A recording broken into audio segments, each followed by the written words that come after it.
In this video, I want to talk about Kingdom Come Deliverance, since it just the second game just came out, and the first one is one of the games that I still have on my to playlist. Actually, I've had it on my to playlist for a long time, but I never got to it so far because of time constraints and other games to play. It's one of those games that I say I will play eventually, just like I did play eventually Batman Arkham Knight. I ended up playing Arkham Knight like 7 years after it released, for example. So it's on my two playlists. But I want to talk about this because I've seen there's been some controversy in regard to this game, and I haven't followed everything to the letter. But from what I've seen, there are mainly three issues, at least when it comes to my opinion, of course. Now, I don't know if the game is actually better than the first one or not, because from what I've seen, the people that I've seen commenting, they are saying it's pretty much the first game with gay stuff in it and more dull. So I don't. From what I've seen of the first game and from what I've seen of the second game, it does seem, in fact, very similar. So, but what I want to discuss is one, the inclusion of the gay stuff, of the inclusive stuff, like the gay romances and so on. Now, the character in the game, the protagonist, Henry, is an established character at this point. So, in the first game, from what I remember, he was established to be heterosexual. He also had a love interest, from what I remember seeing in the first game. So the fact that they are now like making him homosexual, like they are putting a gay romance in the sequel, which I don't know. I just think it's dumb, because if you establish the character in a certain way, why will you do something like this in the sequel? It doesn't make sense to me. It's like you either did this because of propaganda, like to get more positive reviews from reviewers, from some types of reviewers, or because you got some kind of incentive or funding from the usual suspects. Because in my opinion, if you establish a character a certain way and you want to stick to your vision, you have some integrity to stick to your vision, you're not gonna do something like this. It's yeah, I mean, not every game, not every character, not every game has to be for everything. I don't know why now we have to check every box when it comes to this stuff. I don't know why we have to have romance for gays now. Well, it's not a checkbox that you have to absolutely check. It's not written anywhere that now characters have to be gay. They have to take it up the ass. So it just comes off as dishonest and pandering. It doesn't feel genuine at all, especially if you remember back in the day all the controversy that the first game had to go through. I remember back in the day, like the game journals were butthurt that the game didn't have any black people in it, and the director was just telling them to fuck off, because yeah, that's how it was in my country back then. So you can fuck off. But now the same director is okay with putting gay stuff in his game, which is weird in my opinion. Clearly something has changed. He's not as base that you thought he was, clearly. And I mean, you can say, well, it's optional. Yeah, I mean, I know it's optional, that the gay romance is optional, but the character is heterosexual, so why would you just break the canon? At least if you care about the story, if you have some integrity, why will you break the canon and make the character a gay, a bisexual? I mean, I don't know, whatever. Like, he doesn't like cock. He doesn't like cock. He doesn't like to take it up the ass and suck cock. So just make him heterosexual, just like he was in the first game. Period. Like I said, not every game has to have the main characters that like to suck cock. It's very simple. So I don't understand.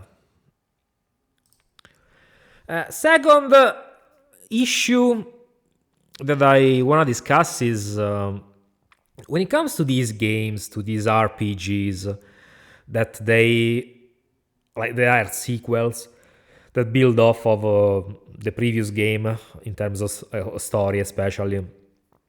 I've seen it's very common for the character to be somewhat like brought back to zero.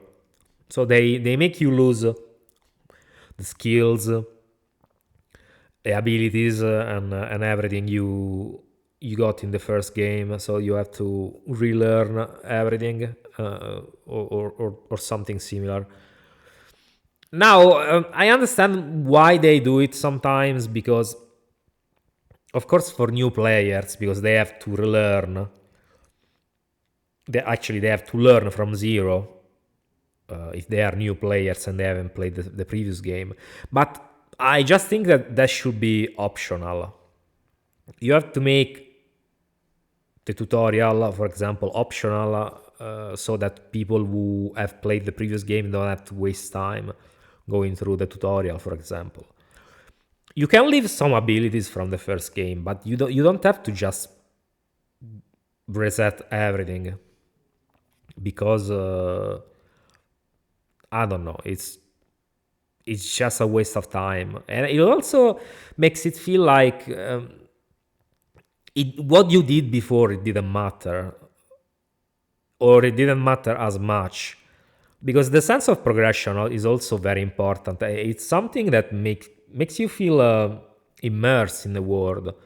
So if every game that comes out in a series makes you go back to square zero, I don't know, I'm not a fan of it. Because back in the day, for example, when Mass Effect 2 came out, you know what happens in Mass Effect 2, so I'm gonna just say it out loud. Like, Shepard dies at the beginning of the game. And now, I don't know why they did that. I'd always thought it was kind of stupid, because if you want to have a cutoff point so that the people who pick up the game from the second chapter, especially because the second game came out also on PS3 as opposed to the first one that came out on PS3 later. So that was the first outing on PS3. So a lot of people hadn't played the Mass Effect 1 on PS3. So I always thought they did that as a way to reset the status quo, so that Shepard can start again and build something from that, so that the PS3 player didn't feel alienated. But honestly, you didn't need to kill the character. You could have just made it so that, I don't know, maybe he lost his memory, went into a coma. And this is the same thing, like with the sense of progression from the first and the second game. They always try to bring you back to point zero. I don't know if there is a game that has figured out how to do this properly. The Witcher, probably. The Witcher maybe did it better, even though it's been a long time since I've played it. But that's a problem with a lot of RPGs, that they let you just throw away most of your progress from the first game. And I think it's not very world building friendly, because like I said, it makes you feel like you waste time. There needs to be some sort of sense of continuity, even when it comes to the to the character's abilities. I think it's important. Now, last point I want to discuss is what do you do when a game comes out in a series that you still haven't played, and let's say the sequel is underwhelming. Now, like I said, I'm going through the opinions of the people I've seen that have played the game, and they said that it's the first one just gayer. So like it's kind of underwhelming and dull. So what do you do when a game comes out that pretty much is underwhelming and goes against what the first one stood for, and you still have to play the first one? So do you just say I'm not gonna bother playing the first one because the second one seems like to suck ass, or what? Because I'm finding myself into this dilemma now, and yeah, I just think I'm still gonna play the first one. I'm just gonna pretend that the second one doesn't exist, because I mean, if the game is good, the first one is good. Even if the second one, let's say, is bad, that doesn't take away from the first game. So I think it's still worth playing. You just, if you think the sequel is underwhelming, you might as well just act like the sequel doesn't exist and just play the first one, which is what I think I'm gonna do probably. Even though playing a game with the thought of not ever touching the sequel feels wrong and kind of a waste of time. But I think I'll eventually play the first one, regardless of what I end up thinking of the sequel. Because in the end, it's still a good game. The day will come that I will eventually play it, because sooner or later you'll run out of games to play, considering that quality games are not easy to come by nowadays. So eventually I will go back and play that one. But it's definitely an interesting dilemma, because what do you do in this situation? Do you play? What will you do? Do you play the first one, or just ignore everything and don't even bother trying to get into a series that puts out a game like this, a sequel like this? Let me know. As usual, thank you for watching. Put a like, subscribe and everything, and I'll catch you in the next video. Bye bye, guys.